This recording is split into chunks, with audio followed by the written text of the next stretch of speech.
unang sigwan ng 1970s, dinagsana dito yung lahat ng aktivista. Kasama na sila Joe Masison, Commander Dante. Dito sila nagbukas nito eh. Itong larangan na ito eh. Kung tawagin to nung araw,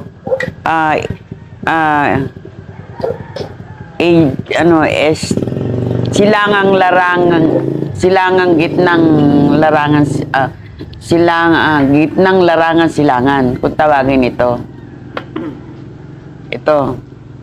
Ngayon, ang unang pumasok dito na na-encounter ko, na hindi ko naman talaga kilala, at nung makilala ko lang yan, ay nung makita ko na sa mga telebisyon, na yan pala ay sila Dante.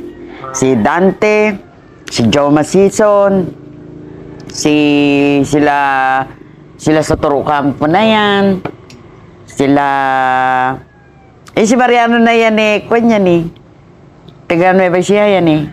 Si Mariano eh. Bayan mo na yan eh. At saka sila... Yan sila... Maraming mga taga Pampanga na idinala dito.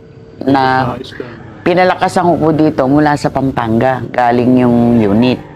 Isang unit yan na mga Kapampangan. Tapos yung unit na yan ang humawak at nagpalakas dito. Bahagi yung asawa ko na kasama dyan. Nang lumakas na dito, umalis na sila eh. Kasi parang sila lang ang nagsimula. Nang marami nang na-recruit, isa na nga asawa ko, iniwanan na nila.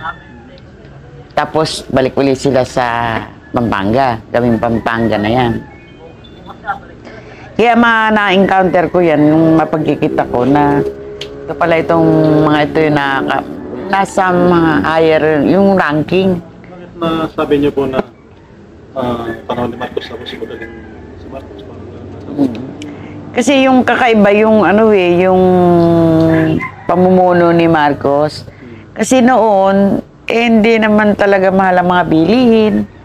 Tapos yung piso natin napakahalaga. Ganun na, ikukumpara. Kasi yan, Marcos government. Kasi matagal na umupo si Marcos di ba? Hindi ako nagkakamali matagal siya yung pinakamatagal na presidenteng naupo Yes. Kunata, 25 years Ganon, 25 years, ganon. Na kaya lang siya natanggal nagkaroon ng snap election. Parang inagaw yung pamumuno niya naman ng Cory government. Ganon Doon na nagkaroon kasi ang programa sa lupa noon sa reformang agraryo ni Kwan, PD27 yun Yung PD27, andyan yung maluluwang ang asyenda. Na maraming mga tao na gustong magtanim. Pero ang problema noon yung kapital. Yun ang problema Kaya ang nangyayari noon sa mga magbubukid, sa Panginoong may lupa. Nakikisaka. Na ang nangangapital ay yung Panginoong may lupa. Ang batayan ng pagsasaka noon, may mga kategoryan kami na ang isang mayamang magsasaka lang ang may kakayahan na mangapital ng sariling niyang kapital. Pero pagdating na sa panggitna, pababang uri, wala na siyang kakayahan. Ganun Kaya napipilitan na rin siyang na makibuwisan na lang. Ang buwisan at saka sistemang 50-50 noon. Ako ang kasama, ikaw ang kapitalista. Minus gastos, saka tayo hati. Ganun ang sistema nun Tapos yung laban ng, bukod sa 50-50, 75-25 noon.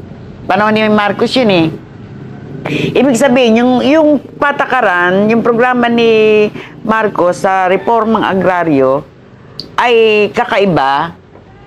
Nung ibagsak naman, nang bumagsak si Marcos, pumalit ang Cory government, pinalitan niya ng bagong programa. Yun nga yung tinatawag nating Comprehensive Agrarian Reform, yung CARP. Yun, nabago yun. nabago yung CARP na yon. Na ang naging programa noon,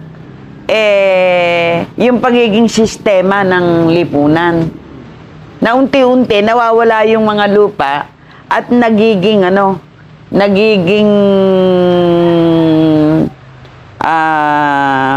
parang public na. Ganon. Andun yung unti-unti na ibinebenta na yung mga maluluwang na lupa. Ganon. Ngayon, nung bumagsak naman si mas pinatindi naman ang Cory government. Dito na nga pumasok yung globalisasyon. Nawala na yung mga lupa, nabago na. Na kung saan, dito na yung matinding banggaan nga.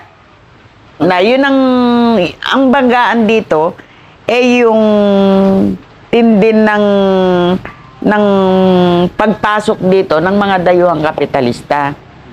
Ngayon, yung partido, nagkaiba-iba ng pananaw yan eh. Sa basa ng lipunan eh. Ang basa sa lipunan, sa dati, kung nung panahon ni Marcos, ito ay sistema ng malapyudal at malakolonyal na sistema. Pag sinabi mong malakolonyal, hindi tuwiran eh, yung pagsasamantala eh. Hindi tuwiran dahil kasama ka eh, dinidiktahan ka lang eh. Ganon eh, hindi tuwiran eh. Ganon. Hindi rekta kang pinagsasamantalahan eh. Kaya yun yung tinatawag na feudal ka, malapyudal. So, may tatanong ko.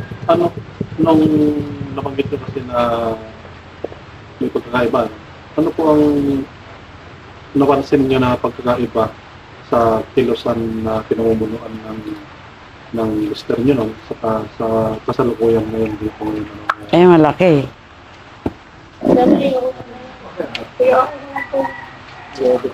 Malaki kasi yung unang-unang kasi kapag kasi nakilala kami na diretso kasi kami noong araw. Maraming mga kasama na tamang iisang prinsipyo pero sa implementasyon magkakaiba. Ganon. Halimbawa, ako na lang, no? Kasi ang probinsya, minati-hati yan sa bawat bloke, bawat distrito.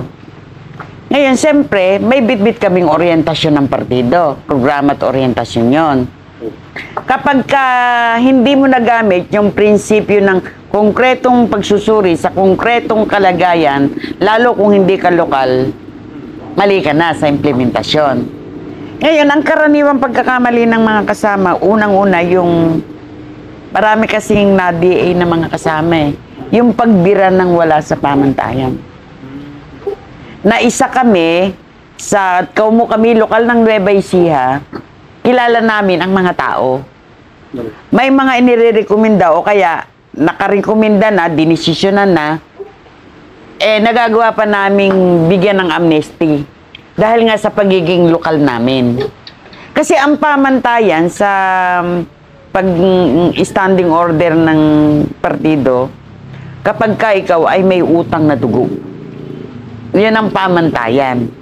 Ano po ba? Pwede po bang Ang utang na dugo, kapag ikaw ay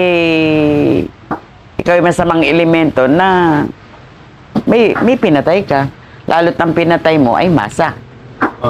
Ganon.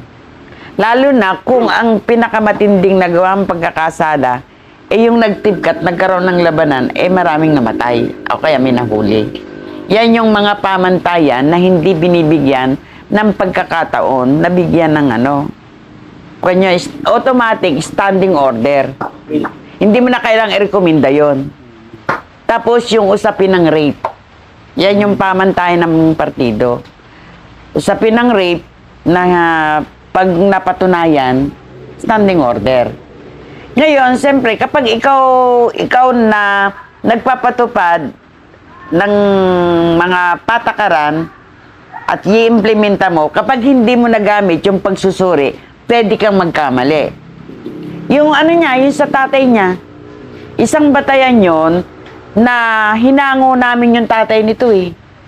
na ang rekomendasyon ay may pagkakamali. Kasi walang utang na dugo eh. Oo, biktima yan. Bata pa yan. Eh di kinuha niyan. Binigyan namin ng amnesty yan. Nung mabigyan namin ng amnesty, yan yung panahon ng umalis na kami dito. May mga kasamang pumalit sa amin. Ibang grupo. Ibang grupo. Nang mabalitaan ko nga sa ibang lugar kami, na pinatay yung tatay nito eh. Ang ibang mga isang pagkakaiba o yung pagkakaiba ng batas nila noon. At yan hindi lang yun. Hindi naman sa sinisiraan ko kasi magkakaiba nga ng implementasyon. Kasi sinasabi, iisa lang yan. Iisa lang yan, partido. Isa lang yan na nagpapatupad ng oryentasyon. Pero ang tanong, nagkakaisa ba tayo ng pananaw at pag-iisip? Ang tanong ganon. Lalo na kung hindi ka lokal. Diyan kami nakilala ng tao. Marami kaming tinulungan dito sa Nueva Ecija. Hindi lang sa Nueva Ecija, Dingalan, Aurora. Kaya sumikat yung pangalan namin dito. Hanggang sa uminit nga kami. Na ang batayan, hindi naman simpleng, talagang batayan naman ang nagtulak sa amin hindi naman para labanan ng gobyerno Biktima lang kami talaga ng harassment. Ayun, hanggang sa nawala na nga kami dito, mas tumindi pa. Yun nga yung nakuha sa kumpa-kumpare system. Kasi kapag hindi ka nag-imbestiga sa mga ganyang sitwasyon, pwede ka magkamali O halimbawa, kumpare kita, hindi kita matanggihan Ganun hindi kita matanggihan. Sige, pong. Ganun yun. Ganon. Ngayon, nung dyan na nga unti-unting humina ang partido. Hanggang sa ako, nung 1996, yan yung panahon na ni Ramos. Na hindi na namin maintindihan yung orientasyon at di namin mailapat. Yun na pala yung paghahati at pagkakagulo ng partido. Napagod nga ako Napagod ako Hanggang sa yung asawa ko, namatay ng may mga obserbasyon sa partido Dahil yung mga namumuno, nasa sentrong Manila, samantalang kami, nagpapakamatay hirap dito. Na talaga nakikipaggirahan kami. Pero makikita mo sila na masarap pala ang buhay nila. Ganon. Sarap ang buhay nila. Ngayon, yun naman ay hindi ko naman pinopropaganda yon. Ang masakit lang ito. 1996, ng panahon ng Ramos government, nagbaba sila ng programa ng amnesty nun nanawagan. Tapos, inilabas nila yung human rights violation Ganun Nagbaba ng ganong campaign ng ang AFP mula kay Ramos yun. Ngayon, ito na yung nag-live lang ako, hindi ako totally bumaba o iniwan yung revolutionaryong kilusan, kundi napagod ako. Kasi niisip ko, tumatanda na ako, gano'n. Yun yung panahon ng active ako, nakahinto naman yung anak kong panganay. Namuhay siya bilang isang pamilya. Isang pamilya. Mamaya ko isasali na kirik, Isang pamilya na kung saan, yun yung panahon ng active pa ako. Ngayon, nung umuwi ako, dahil unang-una, namroblema ako sa relasyon Yun yung panahon ng nag-asawa ko ulit. Na kami, hindi na kami, may mga tunggalian na kami sa relasyon. Kasi, mas may ranking ako sa asawa ko doon sa ikalawa Dahil under ko lang siya Kapag usapin political, hindi siya pwedeng humabol sa akin. Si yun yung ka-hektorika, naging anong yung ginamit niya. Ganon. Ngayon, di napagod ako. Lagi kaming namumroblema, hindi na kami natutulungan ng mga kasamang kadre noon.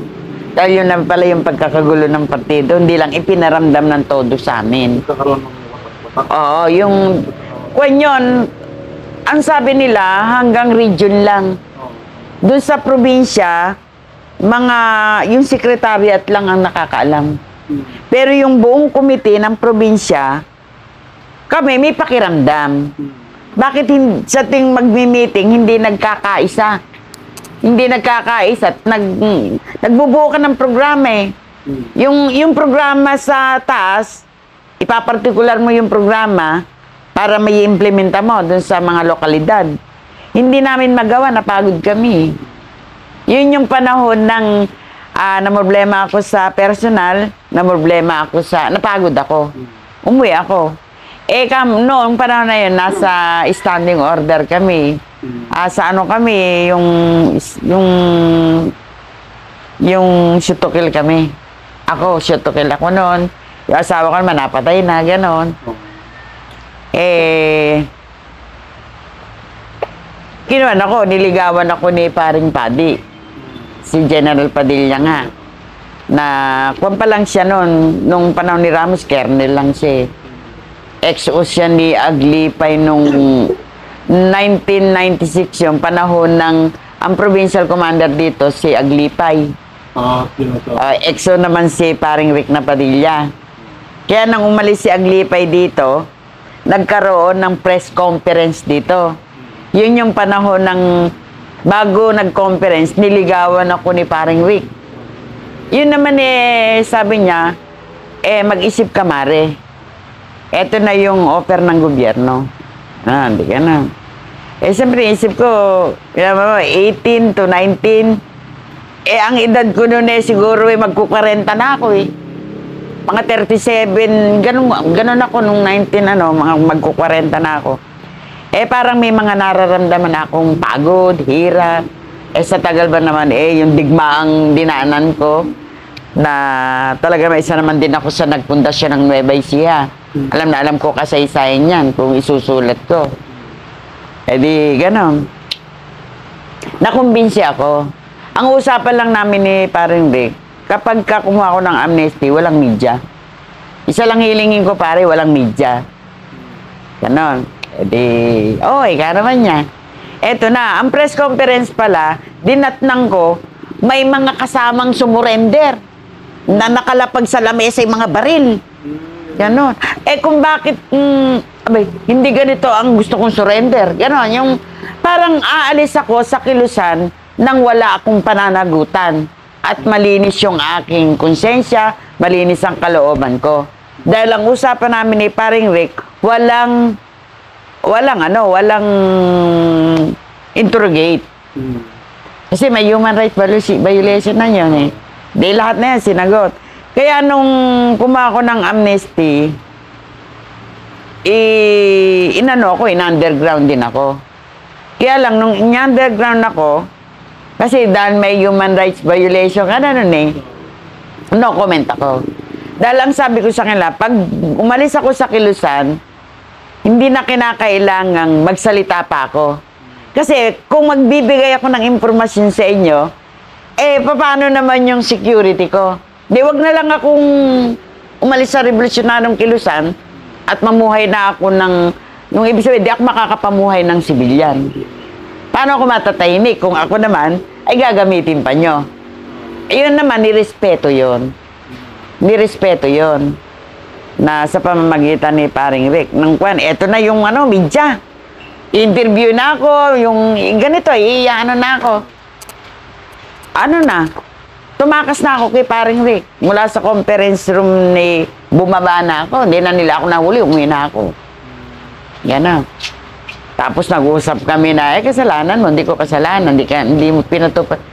Yung ganon. Hindi naman, naman siyang nagawa noon.